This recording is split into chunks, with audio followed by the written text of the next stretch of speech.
Josh, well, first of all, the obvious question is, what exactly is, what do you do? What is your organization?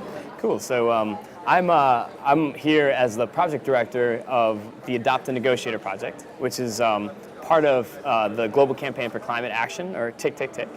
And my role is to support young people who are really interested in their country's role in this process.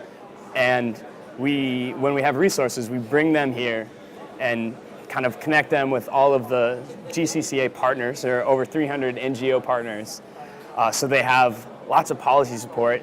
And then those young people make their own minds about what's happening.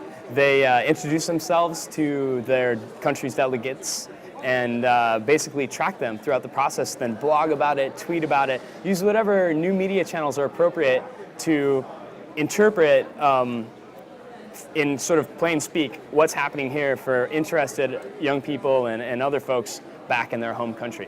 So it's very much a young person's organization. Why the need for this organization to grow up in the first place? Did you feel you were being left out of the debate?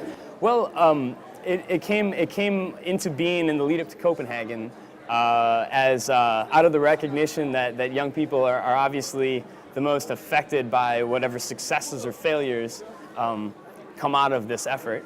And that they're using tools that a lot of organizations that are in the GCCA and in the sort of TckTckTck group, are still getting their heads around. But these young people are just using that to communicate. And so it seemed like a cool experiment to support some young people and say, you're really passionate about this.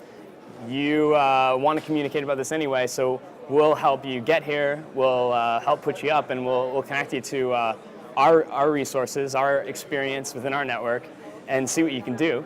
And that's kind of evolved parallel to Youngo, the youth constituency. It's a lot of the same people. A lot of our participants are people that we're supporting that were selected because they were already great communicators. They're already organizing youth climate coalitions in their country, and this is a way to help provide do some capacity building, help provide some stronger connections to experts who they might not otherwise meet from other countries, and free up some resources so that their organizations can focus on continuing to grow. So I wouldn't say that it was a reaction to something that was absent, and that's that we were sort of answering a call.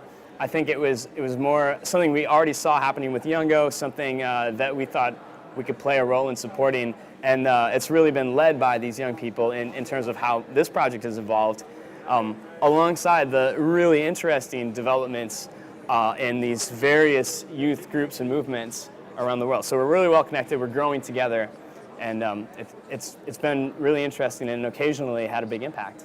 And your aim to get a message across to the negotiators, who are generally men of a certain age. That's right. And then are you hopeful, you confident that message, your message, will be heard? Will they listen to you?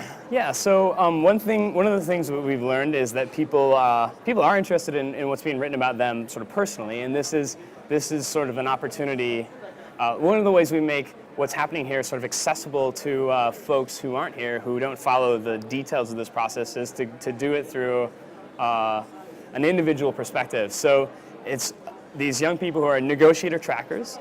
They adopt basically their delegation, and they introduce themselves, and they get to know them, and they blog about it. So Alex Stark, our U.S. negotiator tracker, has met Jonathan Pershing and Todd Stern, and she writes about Jonathan Pershing and Todd Stern, and they're busy guys like all of the delegates here. But I'm guessing that they have a personal relationship. They know she's writing about them. They might check in every once in a while. Certainly the delegations do, because they want to know what's the read, how do young people feel about their role.